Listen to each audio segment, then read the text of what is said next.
আজকে আমি আম জ্যামের একটা রেসিপি নিয়ে চলে এসেছি। এখন গরমকাল, আমের সিজন চলে এসেছে।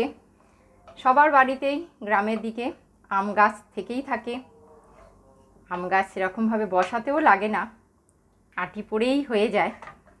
তো আপনারা নিশ্চয়ই অনেকেই জানেন যে আমি দুবাইয়ে থাকি। এখানে কিন্তু আমি সমস্ত রেসিপি আম কিনেই বানাই আমের। তো যাই হোক, আজকে আমি কাঁচা আমের জ্যাম বানিয়েছি। এটা রুটি, পরোটা, লুচি কিংবা ব্রেডে লাগিয়েও অসাধারণ লাগে খেতে।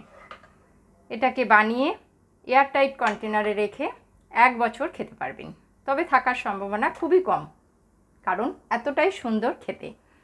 ছোট বড় সকলেরই পছন্দের এই আম জ্যাম, এটাই আজকে আপনাদের সাথে শেয়ার করেছি। নমস্কার বন্ধুরা, আমি দুবাই থেকে চৈতালি বলছি। চৈতালি লাইফস্টাইল অ্যান্ড রসইগারে আপনাদের সকলকে অনেক অনেক স্বাগত। তাই চলুন কথা না বাড়িয়ে আজকে আম জ্যামের রেসিপিটি বানিয়ে নেওয়া যাক।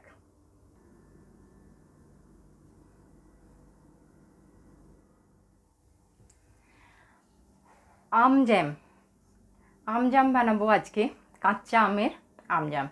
তো তার জন্য আমি এখানে নিয়ে নিয়েছি 500 কাঁচা আম। এরকম শক্ত আম নিতে হবে, তপ করলে কিন্তু ভালো হবে না। তো এই আমগুলো আমি ভালো করে ধুয়ে মুছিয়ে জল ঝরিয়ে নিয়েছি।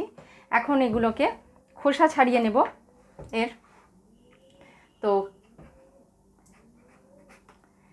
পিলার দিয়ে আমি খোসাগুলো আগে ছাড়িয়ে নেব। আমগুলো আমি খোসা ছাড়িয়ে নিয়েছি।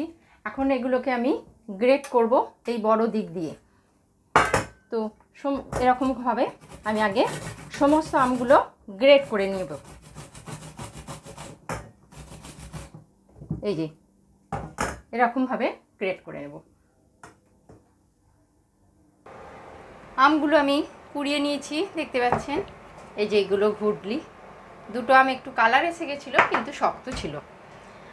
এখন আমি আমগুলোকে যে বর্তনটাতে বানাবো, আমি এই কড়াইটাতে বানাবো, তো এই কড়াইয়ে আমি আমগুলো দিয়ে দেব।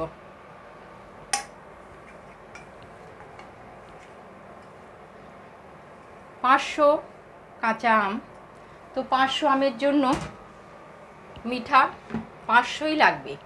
আমি এখানে 300 গুড় নিয়েছি, 300 গ্রাম, 300 গ্রামের বেশি হবে। আর এখানে 200 মতো চিনি নিয়েছি। তো দিয়ে খুব ভালো করে মিক্স করব। আপনারা চাইলে কিন্তু শুধু গুড় কিংবা শুধু চিনিরও বানাতে পারেন। আর এখানে নিয়েছি হাফ চামচ সাদা লবণ আর হাফ চামচ বিট নুন, এটাকেও দিয়ে দেব। দিয়ে খুব ভালো করে আগে মিক্স করে নেব হাতে করে। নিয়ে এটাকে আমি 2 ঘন্টা এরকমভাবে মাখিয়ে রেখে দেবো। গুড়টা মেল্ট হয়ে যাবে। এটা এখন 2 ঘন্টা থাকবে। 2 ঘন্টা হয়ে গেল। আমটা আমি চিনি গুড় দিয়ে মাখিয়ে রেখে দিয়েছি। দেখতে পাচ্ছেন গুড় চিনি সব মেল্ট হয়ে গেছে, সেই জন্য একেবারে পাতলা হয়ে গেছে, আমের জল বেরিয়েছে। এতে কিন্তু কোনো রকম জল দেব না। এই আমের যে জল বেরোবে বা চিনি গুড়ের মেল্ট হয়েছে, তাতেই এটা সিদ্ধ হয়ে যাবে। এখন আমি গ্যাস জ্বালিয়ে মিডিয়ামে এটাকে কোট হতে দিচ্ছি।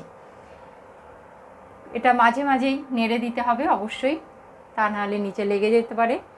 আর এটা ফুটে এসে গেছে, মাঝে মাঝেই কিন্তু চেক করতে হবে। এতে মিঠা আর লবণ কিন্তু দেয়া আছে। আমি 1/4 চামচের মতো হলুদ দিয়ে দিলাম। দিয়ে একবার নেড়ে দেব আর বারবার চেক করব।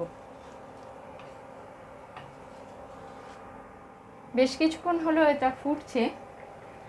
এখন আমি এতে কিছু মশলা দেব। কিছু বলতে আমি একটাই মশলা দেব, ভাজা মশলা। এর মধ্যে জিরা, গরম মশলা, লঙ্কা সমস্ত আছে। আপনারা যদি ভাজা মশলা না থাকে আপনাদের কাছে, আপনারা ছোটো চামচের 1 চামচ লঙ্কা গুঁড়ো, 1 চামচ গরম মশলা গুঁড়ো আর 1 চামচ জিরাকে ভেজে গুঁড়ো গুঁড়ো করে সেটা দেবেন, খুব ভালো আসে এতে এই ভাজা মশলা।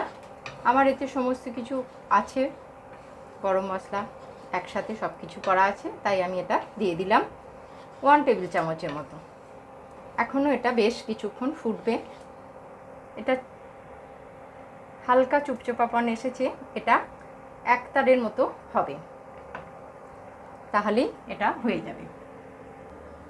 মশলা দেওয়ার পরও এটা বেশ কিছুক্ষণ ফুটছিল, আর এটা কিন্তু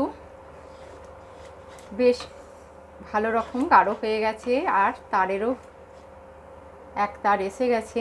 এর থেকে বেশি ফোটালে কিন্তু জ্যামটা শক্ত হয়ে যাবে ঠান্ডা হওয়ার পরে।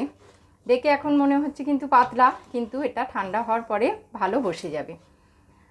আম জ্যাম বা আম ছুচন্দা কিংবা আমের আচার, চাটনি, যাই বলুন না কেন, একেবারে রেডি সার্ভ করার জন্য। এরকমভাবে বানান, খুবই ভালো লাগবে। বাচ্চারা বড়দের সকলের প্রিয়, আর গরমের দিনে খুবই ভালো লাগবে। এটা ঠান্ডা করে সার্ভ করতে হবে, এখন খুবই গরম। আজ তাহলে এই পর্যন্ত, আবার দেখা হবে নেক্সট ভিডিওয় অন্য কোনো নতুন রেসিপির সাথে। সকলে খুব ভালো থাকবেন, সুস্থ থাকবেন।